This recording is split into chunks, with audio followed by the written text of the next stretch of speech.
Thank you there, Raquel. You slipped it up, but you eventually got it right. Diaspora Day is today. Do you know that, folks? What does that mean? Doesn't mean much to Simon Crosskill, who's going to give David Mullings a very warm time. He's a Youth Future Leaders representative to the USA, and you're here in Jamaica on business in your capacity. Yes, I am. As youth. What does that mean? Well, what it means... How did you get that job? Well, it's interesting how I got the title. I used to actually be the youth representative for the United States Southern region, so the lower 13 states of the U.S. from Florida all the way up to North Carolina. And the way that happened was that I used to write a lot of letters to the Gleaner. I was away at college from 1996 at University of Miami. And I'd always write these letters probably once a month. And some of them would get published. Some of them would be complaints, some would be suggestions about Jamaicans and supporting Jamaica and so on. And Marlon Hill, who is our Diaspora Board representative member, reached out to me and said, well, you know, you always send in these messages. You seem to be very patriotic, very connected to Jamaica. And you seem to be young. We need people like you to get involved, because at some point we need other people to take over this thing. It can't be a old people thing. And so he asked me to get involved, and I started working at a forum. And then he said, well, do you have some more time? Can you become our youth representative? We need somebody to specifically focus on mobilizing young people. So that is what happened. And then last year we had our conference here in Jamaica. It's every 2 years. And they decided that they wanted to get some young people from the US, Canada, and the United States involved on the board itself, to be at the meetings at the Ministry of Foreign Affairs, and to just contribute ideas possibly about using the internet to connect with people and so on. And they decided in late November to ask me if I could just pick up the USA side, since more of the US people knew me from that standpoint. So that's how I kind of got shepherded into the situation, just writing a lot of letters to the Gleaner. So the skeptics among us don't know why we need a Diaspora Day. What's the point? How does it help? And I agree with Simon from the standpoint of it could become just another day. You have to be very careful that, you know, we look at, for example, Christmas Day for some people or Labor Day for some people. It's just another day. They don't care about it. And it's important that we put some meaning into the day. Well, what kind of meaning can you put into it? Well, one of the things I think is vital is that there are Jamaicans all over the world. We all know that Jamaica is not 3 million people. Jamaica is 6 million strong, possibly even more. And it's important that Jamaicans abroad and Jamaicans at home understand how we have contributed to the world. Yes, we see what we've done via sports. We see what we've done, especially with the Olympics. Everybody can talk about that. We saw what the Reggae Boys did in '98 and so on.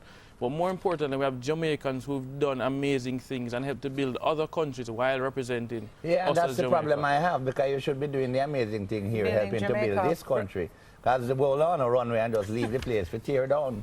I would say that when you sit from abroad, and because you really want that Jamaican feeling, you all get together in Miami and Florida and say it's Diaspora Day. Have drinks and whatnot, and then say it's Diaspora Day. And then when go back to work for the American man while we broke and have no money. I think he gets the point. I would say you have to admit that some people do that. There are some that have totally lost touch. I mean, when I hear that there are Jamaicans that have not been here in the last 30 years or 20 years or don't know anything about New Highway, I get upset about it. I feel that you need to actually be Jamaican in the sense of visiting Jamaica, investing in Jamaica, be it through mentorship, be it through running non-profits, or coming back and investing. When you talk about running away, you look at, well, Michael Leaching or Ray Chang ran away. They have earned a lot of money, contributed in Canada, but they've come back to Jamaica in other ways and created jobs. So that is the kind of support that we want to encourage. But we also need Jamaicans at home to encourage those abroad to come back. If you leave that person over there today, for example, you should call them and say, thanks for supporting Jamaica. Please come and visit Jamaica. Our tourism is struggling.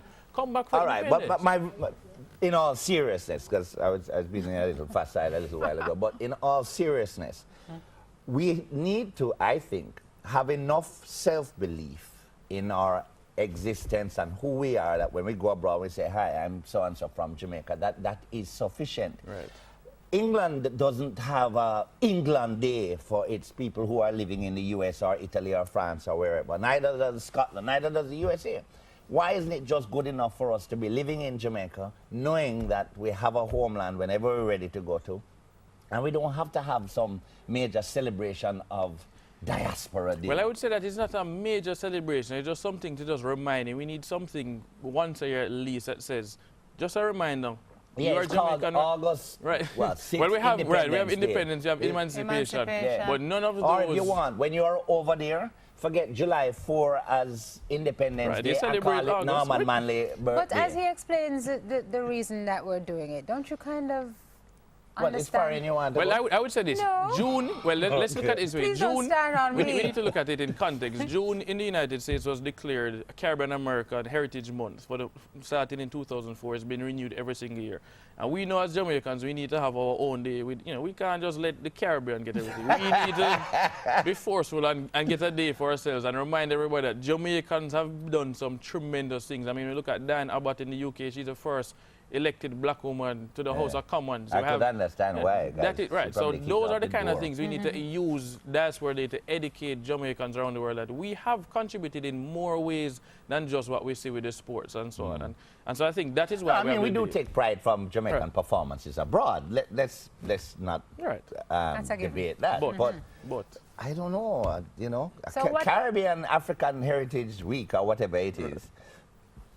Shouldn't that suffice? Because you're a part of the Caribbean too. And we are very much a part of the Caribbean, and we do spread out events throughout that. But Caribbean American Heritage Month is only for the United States, while Jamaica Diaspora Day is supposed to be US, UK, Canada, everywhere Jamaicans are. So what you want? Just have a big party or what you going to No, it's not about a party. Usually what we do is try to do events around Jamaica Diaspora Day, be it reading poetry or launching books or educating people about the Jamaican experience and what Jamaicans have done, especially, for example, in the United States. So we know the issues when it comes to race relations, and Jamaicans have a lot of problem integrating in some way. We can show these Americans, well, this is how we have done. I mean, the city of Miami Gardens, for example, last weekend did a special commemoration and recognition ceremony because a Jamaican, people were involved in founding this city and helped to build it. A lot of the residents of that city have no clue. A lot of Hispanics are there that don't realize that.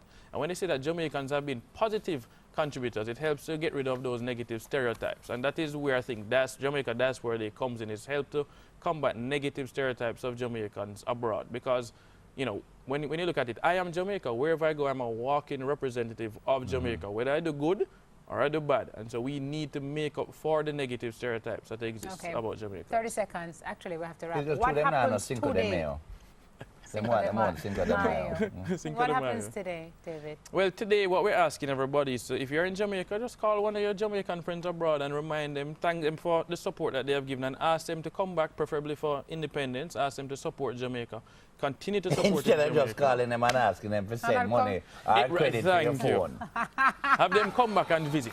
Gosh! No, if I was abroad and somebody asked me to send credit, I don't want to tell you what I'd be telling them down the line. You couldn't tell, because then we wouldn't be on air tomorrow. No. David, thank you very much. Thank you very much for the time. See your BlackBerry, take up your BlackBerry and call a friend in foreign. I do have no friend in foreign. You don't have no friend in foreign? No, I don't have no friend. You don't have no friend? I was just going to say you don't have no friend. David Mullings, Youth Future Leader, Leaders Representative to the USA. Bright young man.